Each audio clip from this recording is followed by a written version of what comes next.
Hey everybody, Icy Cat here, and today I want to talk to you about what we did last week in the Ubisoft Montreal studios for the Road to Montreal event.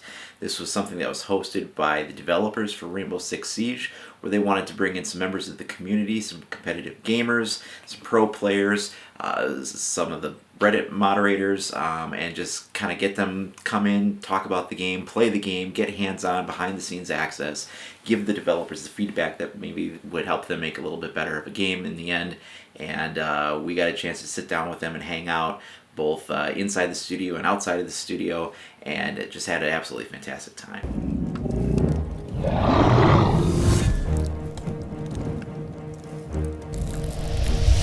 But before we get too in-depth, I wanted to take a moment and just thank the developers for having us out for this fantastic event.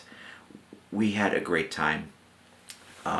Some of the people that were out there on the development team were just great people to hang out with. Particularly like Lorenzo, my favorite Italian, French, Canadian mad scientist, online architect, hanging out with you, going out for drinks and stuff. I just blew my mind. To Chase and Genevieve, who just do a fantastic job as the community developers, who act as the liaison between us on the community side of things, the gamers, and the developers. They act as that bridge to kind of make that link happen so that there's communication back and forth on both sides of that issue. People like Adam, who just sat with us and talked about, what goes into programming a game, or Andrew with level design and weapon design. People like Alexander, Alex, Mr. Charm, always with the wink there to get things going. But he did a great job keeping the meetings that we would sit down with the focus sessions, and we would talk and dialogue, and things got a little crazy with 10 of us because there was a lot of crosstalk going back and forth, and he moderated that and just did a fantastic job there as brand manager. And of course, the man himself, Xavier, the creative director of Rainbow Six. Just wonderful insights speaking with him, just kind of getting inside the mind of the man whose vision it is that we're playing, and just really seeing the passion that he has for the game. And that's something I really want to convey to you guys that are watching too, is that, it's really easy to say like, oh, this game doesn't look like what I want, and do these people even care about the kind of game they're making? Are they just pushing crap out the door? Are they even Rainbow Six? Guys, seriously, these people are passionate about Rainbow Six. I would talk to them about older games in the series, and everything I brought up, they knew exactly what I was talking about because they played it too. They loved it too. They are super passionate. They're players. They're gamers also. These aren't just bureaucrats trying to shove a game out the door. These are people with the passion that want to make the best game they can possibly make. And at the end of the day, whether that vision of what that game is your idea of the best game that can be possibly made is really rather subjective. But all I know is I had a lot of fun playing it, and I can't wait to play it when it comes out in a few months. So without any further ado, let's go ahead and get into some of the questions that everybody submitted. So our first one here is from HustleDie23 from the forums, and he says he'd like to ask if there's going to be a hardcore mode with no HUD. He says that health seems to be good, he just really doesn't like the frag and the flash indicators. Thinks that it ruins it and makes it easy to detect. Same goes with bullet indicators telling you which direction you're getting shot in. He wants it to take a bit of skill to play so that it's different from Call of Duty and Battlefield. Thanks, by the way, love the game so far. Can you also ask about the knife mechanic? Is that going to be the same as the alpha because it sucked? So, the knife mechanic is the same as it was in the alpha. It's still the same kind of Call of Duty, quick knife slash and, get the kill from behind sort of a thing. I do wish that they would do something a little different with that, but that is what's in place now. Whether that's the way it'll be in the final game, of course, we're yet to see. Hardcore mode with no HUD. A lot of people are asking for it, so I don't know if they'll implement it or not. We'll just kind of have to wait and see. I didn't hear anything specifically one way or the other on that, but they're aware of a community desire for hardcore elements. Whether or not there'll be dedicated mode or not, who knows? What you specifically mentioned there with the frag and the flash indicators was a huge thing that like the 10 of us were pretty much unanimous on. That it sort of made grenades useless. They weren't items to use to get a kill. They were more like area denial. You'd see the grenade indicator, you'd know to back away from the area, wait 5 seconds, it would blow up, and then you'd come back into the area again. Nobody ever really dies from grenades in the game with the indicators. And so we shared with them that they need to get rid of those indicators and make grenades lethal again. So again, whether they implement that or not, who knows, but we'll see. So let's go to Twitter. Ian Rome says, IcyCat 25 are the maps that you played on. Did they feel balanced between both defenders and attackers? This is an interesting question because at first it didn't seem that they were, but then when we got into it a little bit more, we discovered routes that we hadn't discovered. We discovered a breach in the ceiling that we could use to get down to the attackers from, or a vent that you could send a drone through that we didn't know about, or a panel that we didn't see because it was only a half panel instead of a full panel, and we didn't know that we could blow up the upper half of it or something like that. And there's all sorts of these little things that we discovered as we became more and more familiar with the map. So we found that what didn't feel well balanced at first for breaching or defending became more balanced as we discovered what was already in there that we were learning about. So let's head on over to the Reddit now. We've got Pest AWC, and he wants to know if the devs would like to make a classic Rainbow Six game, or do you really think they're taking the franchise a more casual and limited Siege-only style direction?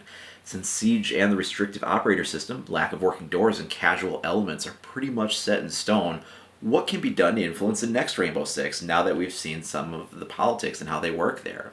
It's kind of a tricky question to answer. I know they're definitely very passionate about the older Rainbow Six games for sure, and I think that some of the new changes that they're making to the series are going to be very innovative, and we'll see kind of like what everybody thinks about that. But as far as how to lobby for changes that you'd like to see present in the next game, I would say at least initially the place to start is with Genevieve and Chase, that since their function is the liaison between the community and Ubisoft as a whole, that we should funnel anything we have through them. I would petition that we keep it all completely respectful. Nobody kind of wants to be spit on for things that, you know, you might not like a certain feature or mode or whatever, so keep it absolutely respectful and let Ubisoft know you know the things that you feel, the things that you like, and the things that maybe you wish they would have done differently in a very respectful format. And I think that would go a long way towards sort of letting them know what you'd like to see in a future game when it comes out. The other thing I would say, and this is more of an appeal to Ubisoft, is I would like to see something where before some of those kinds of features get locked in stone for the next release, you know, whether that's a few years from now or whenever that might be, to go ahead and bring in, you know, a team of people that have played the previous games and just say, what would you like to see before those things get set in stone and they can't be changed at a later date? I think that would be a really important thing to do, and you really don't see developers do that.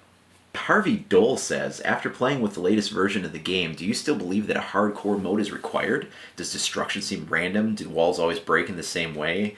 Can the furniture be destroyed? What's your opinion on the graphics? During the stream, we can see enemy icons through the walls. Is it 3D spotting?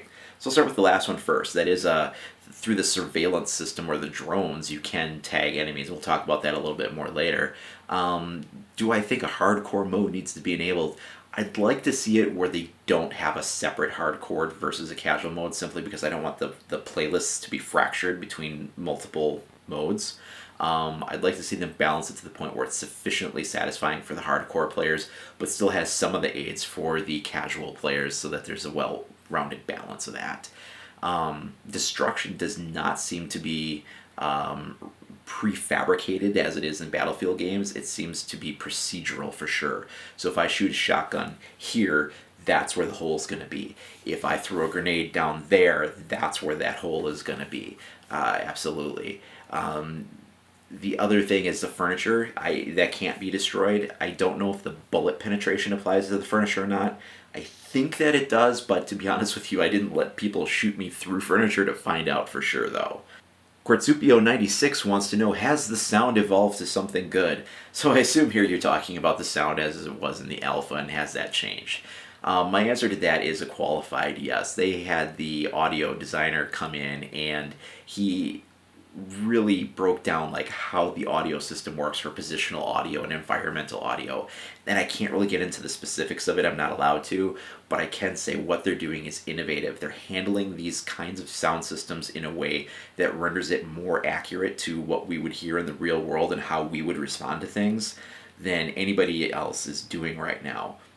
They're doing it in such a way that it's It's kind of groundbreaking. You haven't heard sound handled this way in a game before, and I can't wait to see the way it gets played. You'll just have to wait and see and take my word for it. 32Rough3 says that he wants to let us know that we did a great job dominating the matches in Montreal and that he was impressed. Thanks a lot. We really worked our butts off to try to get those wins, and we were surprised as well. So he wants to know, do I think that the game has the potential to be one of the games that can compete with the top FPSs? Also, will there be a hardcore mode? Thanks, Icycat, for doing the Q&A video. It's hard to answer whether or not this game will compete with the top FPSs around because it's so different. As you saw on the live stream, when the people played it like Counter-Strike or like Battlefield or like Call of Duty, they weren't able to compete against people that played it more tactically and in a different way than the FPSs that are out there right now. And that's a good thing and a bad thing. And it can be kind of a bad thing because it might be a high learning curve for some people. But it's a good thing because it's a breath of fresh air. There's nothing else like it right now in the FPS market. So it's hard to say if it competes with other FPSs because it's kind of an apples and oranges thing. Scott of the Day says, was it cold in Montreal? Well, it's pretty nice out there the whole time we were there, except for there was one day where it was a little chilly and I wish I brought my jacket. I think Canada forgot that we were in the middle of summer on that day. Torched Earth wants to know, any thoughts on the barricades when playing as defenders? He's just rewatching the stream now and he sees windows being barricaded, but not so much doors. And you don't seem to end up in that situation where a teammate barricades a door only for the next teammate to remove it to get through it and re-barricade it after themselves. So yeah, this is definitely something that's in play a lot, is that you don't, when you're setting up your defenses, you don't want to block off areas that your teammates can't get back into. So you need to decide which are the areas that you absolutely have to have walled off and defend. And how you're going to defend those. You want to have a flow between certain rooms for the guys to go back and forth on your team and not get them cut off. And a good team that kind of gels well together will find that flow of what works. The reason why the windows are super important is if you don't barricade the windows, you can get breached from behind. So while you're covering that doorway or that hallway or whatever, if the guy repels into the window behind you, you're going to be blitzed. And that's going to result in some pretty rapid kills. So the reason that you barricade the window so heavily is so that you kind of know if they're going to come in there, they're at least going to have to put a breaching charge on it or shoot through it or something and make some noise to get in behind you. So kind of protecting that outer shell is super important. Quartzupio96 wants to know, during the time you were in Montreal, has the game changed through your feedback? It's hard to say. We don't know for sure what they're going to put in and what they're not going to put in based on the feedback that we gave them. I'm pretty optimistic that at least some things will be present, but I'll have to kind of wait along with the rest of you to find out what those things might be. Lucker number 1 says, after you had a chance to play the game in the latest version, what are your impressions concerning lethality? Will veteran Rainbow Six players be happy with it? How does the weapon handling recoil feel? Do you think movement speed, especially side strafing, is tweaked now? Are there any plans about options to remove parts of the HUD? Additionally, will there be an option to disable friendly player outlines? Last question, could you become friends with the dock operator during the week? Personally, I still don't like his magic stim pistol, primarily the possibility for Doc to revive himself. By the way, great job during the live stream. Really enjoyed watching your team seizing the tactical advantage. Well, thanks. We had a lot of fun doing that. It was certainly a good time. So let's talk about the lethality. Headshots always one hit kills instantly. You know, those are very lethal. Body shots seem to take about 2 to 3 hits. And that's going to depend on what you've got in play, right? You know, pistols are going to do a little less damage, or if you're wearing Rook's armor, that's going to protect you a little bit more. You know, things like that. But by and large, I didn't feel like people were being bullet sponges. I mean, it still felt pretty lethal in my opinion. Recoil patterns on guns, we were split about. Some of us felt that they were quite distinctive and you know, each gun felt like it had a personality, and some others of us felt that they were a little too similar and there didn't seem to be enough variety. I think that's something they're going to tweak and play with all the way up until release, and we'll have to kind of see, but I'm pretty confident that we're going to get distinct weapon personalities for sure. The next part of the question is let's see here. Options to remove parts of the HUD. Yeah, I'm not sure what they're going to do about that. We'll have to kind of wait and see. We didn't get into any mode where you could kind of turn on and off all sorts of settings in that regard for customization options. I mean, they've said previously that they'd like to do a lot of that kind of thing, and that's I know as much as you know in that regard. Disabling friendly player outlines sort of falls right into that vein too. As far as Doc, Yeah, Doc and I continue to have a contentious relationship. For any of you that have seen the video I did on Doc when he was first revealed, I have some concerns and I have some problems. I think they've only kind of grown bigger because initially I thought maybe he had 2 or 3 shots with his stim pistol, but it turns out he has 5. And we definitely had some clutch plays where everybody kind of turned it around and got the win when we otherwise would have lost without Doc. So we shared our concerns that Doc may need to be reined in a little bit. So Caped Crusader 93 wants to know, after spending quite a lot of time playing the game, how do you feel about the operator system? Do you think it was too restrictive? Dan Biddle also kind of is in the same vein here, asking, will the recruit be a satisfactory option for those who want to create an operator? So the operator system is really interesting. For player versus player, I think it works quite well. It's a whole balance, counterbalance kind of a system. But I think that in PvE and beyond, the balance counterbalance is a little unnecessary and it should be freed up for sure. And as far as the recruit is concerned, what the recruit does is it opens up the weapon options for you within a CTU, but not across all of the units. So, SAS recruit can only access SAS weapons, Spetsnaz recruit can only open up Spetsnaz weapons, etc. In PvE and other modes, it would be nice to see just no restrictions on that. You can take any kind of gun you want. If you want to take a shotgun, take a shotgun. If you want to take an assault rifle from a different CTU than what you would otherwise be, I mean, why not? In PvE, what does it matter? I think you should free it up for the player to kind of be able to customize it and allow them to do the kind of decisions that they want to put into place to set up their character. I mean, even go so far as to name it or something. I think that would be great too. And again, not in PvP, but in the other modes of play, I would like to see that and kind of free that up a little. So Truju says, as an old school Rainbow Six player on PC, I originally was into this series because of the single player and the storylines. Commanding a team, picking your operators, their individual loadouts, the mission types, things like planning bugs, hostage rescue, breaching and entering, etc. The multiplayer was just a bonus to me. I was a casual player, not competitive. Co-op was more fun for the multiplayer aspects to me, and I have no interest in it for Siege. What does this game offer for me? I'm not about to plop down $80 Canadian for Tarot Hunt and no friendly single AI. Cape Crusader 93 also agrees and says he's interested in this as well. Having no friendly AI is a huge disappointment to me. Also in the Reddit was a comment for under the single player section wanting to know, at E3 there was talk of scenario-based progression. Can you tell us any more about that? Are they planning on showing any single player content? So guys, this is where the NDA really kind of brings things to a halt. I cannot talk about this. I've seen behind the curtain. I know what's in place now, but it's not anything I can say anything about. What I can say is this. I share your passions and your concerns. I'm not a PvP player. Out of the 10 of us, I think I was the only one that felt very passionately about not being a PvP player and preferring the PvE and story type modes. And I will say I tried my hardest to represent that point of view. I think a lot of the legacy players will share that point of view as well, that those modes are very important to them. And I certainly pitched for a lot of those interests and worked very hard to make sure it was represented. How much weight that gets in the final build of the game, and if they, kind of implement any of those ideas or suggestions, I'm going to be waiting right along with you guys to find out what's in store for us. What was the thinking behind Doc's Revive gun? Are they planning on nerfing it? And has Pulse's heartbeat sensor further been nerfed? So I kind of already talked about Doc. I don't know what the thinking was that went behind the creation of the gun, the design that went into it, but we requested that there be some adjustments on that. I don't know what they'll implement. I think that 5 is a little generous. Maybe 2 or 3 would be a little bit better for a dart count.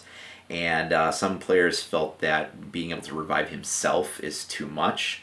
I don't mind him reviving himself. I, again, would like to see something where he has to run up to a person instead of having a ranged dart. But reviving himself I'm okay with. I just wish there was more of a delay because we did see some instances where he would get knocked down and get right back up again. Pulse, I feel Pulse has been nerfed maybe a little too much by this point. Like, he gets nerfed, and then people complain, and he gets nerfed, and people complain, and he gets nerfed, and they've sort of stacked it so heavily now that I find he's almost useless. Because when he first pulls out the gadget, there's a screen indicator that comes up that says acquiring signal, and you sit there for several seconds waiting for it to initialize, and then the range is so short that I actually found myself in one or two situations where I was using him because I wanted a shotgun, and only one other operator had it. I believe it was Mute had the shotgun that I wanted, and somebody else picked him before I could, and so I was like, well, then I'm going to go with Pulse because I want the shotgun and I want I believe it was the Nitro Cell combination, and that was the only other player that could give me that combination. So I went with Pulse, but I wasn't using his gadget because I found it so heavily nerfed that it wasn't doing me any good. So we suggested some other things that they could do to change the way it's nerfed, and we got some positive feedback on that, but whether or not they implement that or not, we'll see. So another question we have is, what is with the spotting of enemy team pressing F to scan enemies we saw in the stream? Isn't this kind of unfair? So this is a surveillance system that you see in play. Each map has a couple of perimeter cameras, as well as maybe some interior cameras, and then there's the drone system cameras that if there's any left still in position that you can interact with as well. As far as if this is unfair or not, I don't think it is. The surveillance is a huge component to the game, feeding that information to your team. Now, I do a lot of that verbally. I'm the player that you hear on the live stream commenting a lot on, go here, go there, they're there now, go, go, go, because I'm watching them on the cameras. The tagging itself, it takes about 10 to 15 seconds for the tag to initialize. You have to hold the button down, and of course the whole time you're doing that, the players are running around, so it's very easy to not achieve a tag when you first try one. The tag only lasts as long as you maintain line of sight, and they can go out of the range of the tag too, so that you can still see them visually on the camera, but they're just too far out for the tag to be taking effect anymore. The cameras can also be shot if you know where to look for them. That was one thing in the live stream that was interesting, was that the other team was not shooting out the cameras. We were shooting out the cameras when we came across them pretty consistently, so the surveillance wasn't being used against us all that much. Also, Mute's jammers will kind of render these things ineffective, and there's a lot of countermeasures toward it, so it's a good system to have in place, and I kind of enjoy having it there. Do the drones completely become useless once they enter the strong field of the jammer? So this is a really interesting question, because I at first couldn't figure this out either. When you go into the jamming field area of effect, you can still drive through it. Your screen is all distorted. But once you get within the core of the area of effect, you completely lose all sight. And initially I was thinking that I could drive through the core area of the effect just like I could on the perimeter area of the effect. And then what I didn't realize until I saw it from the defender perspective is the drone drives up to it and it just stops, and it can't go anymore. Like the electrical signal is just completely blocked. So you can't just sort of plow through the area of effect once you're in the core of it. So yeah. How vulnerable will attackers be to their own flashbangs and stun grenades? Very vulnerable. If you drop one of these things at your feet, you will blind yourself. You will blind your team. So make sure that when you throw them, they're going to the right target, because you have no special protection from these things. The full game build, was it different or newer than the E3 2015 build? So yeah, there's definitely some differences between the E3 build and the full scope of the game build that we were shown outside of that. Unfortunately, I can't really talk about any of that because that's where the NDA clause kicks into effect. But I'm sure even what we saw for the full build was going to be subject to change and is not the final release candidate anyway. So I think in a couple of months we'll all be finding out about some of this stuff together for the first time, and I can't wait. So thanks everybody for submitting your questions. If I get enough of these questions again, maybe we can do a second Q&A session. I'd certainly like to go ahead and do that. In the meantime, if you want to talk about these topics or ask some more questions in the meantime, why don't you go ahead and post in the comments down below, or you can head on over to the forums or the subreddit to discuss in greater detail. If you like the in-depth commentary or the in-depth topics, go ahead and like and subscribe to keep more content coming. Thanks for watching. We'll catch you guys next time.